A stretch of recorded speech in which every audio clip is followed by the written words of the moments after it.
사실 모니터 관계된 거는 제가 채널에 영상이 사실 있어요. 모니터에 대해서는 제가 채널에서 그 찾아보시면 옛날 영상인데 그 패널이랑 그 다음에 응답 속도 관계된 거는 제가 그 리뷰 올린 게 있어요. 그 가이드 영상 올린 게 있어서 사실 그거를 참고하시는 게 가장 수월할 것 같고요.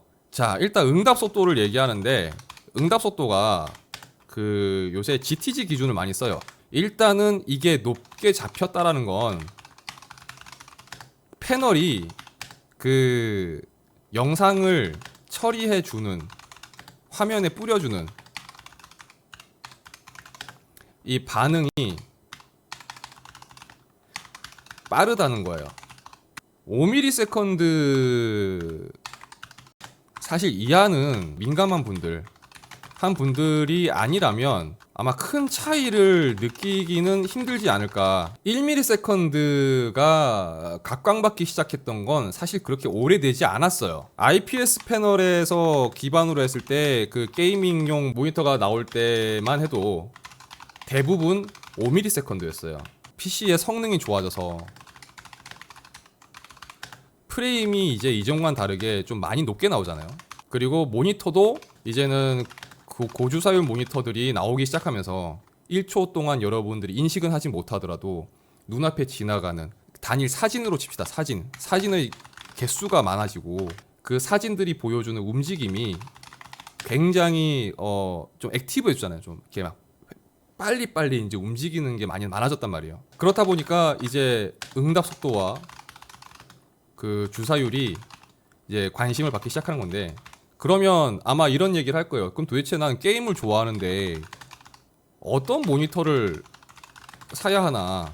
프레임과 패널과 그 다음에 그 주사율의 관계에서는 가이드 영상을 만들어서 올려놓은 게 있으니까 거기를 보시면 세부적으로 이렇게 차이가 있습니다라고 차이까지 비교할 수 있게 비교된 영상이 들어가 있으니까 그걸 보시면 좀 더 이해가 쉬우실 거예요. 대부분 공감하는 게 뭐냐면 60Hz 모니터에서 120이나 144Hz짜리 정도 되는 모니터로 넘어가면 차이를 체감합니다. 그런데 144에서 240 사이는 좀 호불호가 갈려요. 이거는 느낄 수도 있고 못 느낄 수도 있어요. 144에서 240으로 요렇게 순 올라갔을 때 그러니까 못 느낄 수도 있고, 오히려 240에서 144로 이렇게 내려오면 역체감을 또 느낄 수도 있고, 이거는 무조건 이거 느낄 겁니다라고 말하기가 힘들어요. 모니터를 언급할 때 전제할 부분은 현재 사용 중인 PC의 성능입니다. 이거를 빼놓고 이야기를 하면 전혀 이제 이야기가 밸런스가 안 맞아요. 모니터가 낼 수 있는 PC와 영향 없는 모니터의 성능 중 PC와 관계없는 스펙은 응답 속도예요. PC와의 영향이 크지 않아요. 그 주사율은 PC와 굉장히 밀접한 관계가 있습니다. 144를 만약에 쓴다고 쳐요. 144Hz짜리 모니터라고 쳐요. 이거 PC에서 144 프레임을 뽑아내지 못하면 이 모니터는 그냥 144Hz라고 되어 있어도 그냥 PC에서 나오는 프레임만 보여줘요. 그래서 이 개념을 좀 제대로 잡고 계셔야지 이후의 이야기가 좀 쉬워져요. 응답 속도를 얘기를 해야 되는데 이거는 제가 최근에 느낀 걸 말씀드릴게요. 이게 참 애매해요.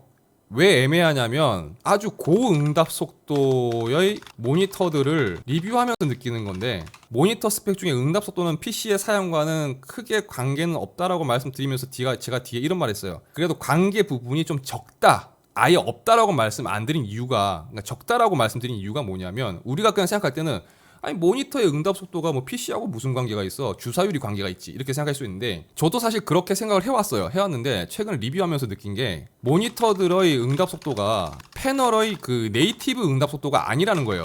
그 오버드라이브라고 해서 PC로 치면 오버클럭이랑 거의 비슷한 개념을 생각하시면 되는데, 모니터를 오버클럭하는 거예요. 모니터의 반응을 빠릿빠릿하게 만드는 거예요. 쉽게 말해서 기본 패널 자체가 원래 가지고 있는 게 뭐 5ms였다. 그럼 얘를 오버클럭 시키는 거지. 그래서 좀 더 빠르게 반응하게 만들어서 1ms를 만드는 거예요. 그런데 최근 추세가 거의 1ms급 이상의 고응답 모니터들은 거의 대부분 이 OD로 구현합니다. 자, 그러면 무슨 문제가 생기느냐? 이 144에서 1ms 정도 되는 요 정도는 사실 이 역잔상은 크게 신경 쓸 만큼 거슬리는 케이스는 별로 못 봤어요. 그런데 반대로 240Hz급 모니터들 같은 경우는 좀 문제가 달라져요. 같은 1ms 혹은 0.5ms라 하더라도 240Hz는 역잔상이 상당히 심해져요. 이 역잔상을 제조회사에서 어떤 기술을 사용해서 어떻게 이거를 눌렀느냐, 잡았느냐에 따라서 사용자들이 그 쓸 때 체감되는 부분에 차이가 생겨요. 그럼 역잔상은 뭐냐? 어떤 사람이 쭉 달려가는 게 앞에 이렇게 그래픽으로 보여요. 높은 프레임으로 표현되는 모니터에서 그만큼 또 프레임이 출력된 상태에서 사람이 지나가면 이거를 아주 찰나의 순간에 사진을 딱 찍어서 보면 뛰는 모습이 있는 반면에 그 옆에 자자자자작 이렇게 해가지고 약간 이렇게 그 사람의 어떤 그런 모션이 요렇게 최대한 촘촘하게 박혀서 보여요. 그 조금 프레임이 떨어지는 낮은 상태의 화면에서 그 찰나의 순간을 사진을 찍으면 사람과 그 사람 모션 간의 그 간격이 점점 벌어져요. 왜냐하면 이거를 채우는 사진들이 개수가 부족하기 때문에. 그런데 역잔상은 이 사진들의 어떤 간격과 관계없이 고스팅이라고 보통 우리가 부르는데 흐릿하게 잔상이 생겨요.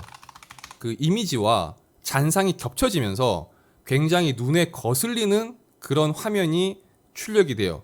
이게 역잔상이 되게 심하다라고 표현하는 건데, 만약에 모니터, 특히 게이밍용 모니터를 찾으시는 분들, 게이밍용 모니터는 고주사율 그리고 고응답 모델은 역잔상 부분들 꼭 체크해야 됩니다.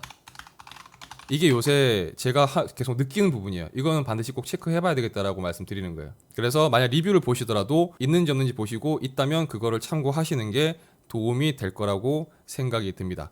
자, 그러면 조금 요 부분까지는 하고, 아까 말씀드렸다시피 기본적인 건 가이드 영상이 있으니까 그거를 참고해서 보시면 좀 더 이해가 쉬우실 거고요.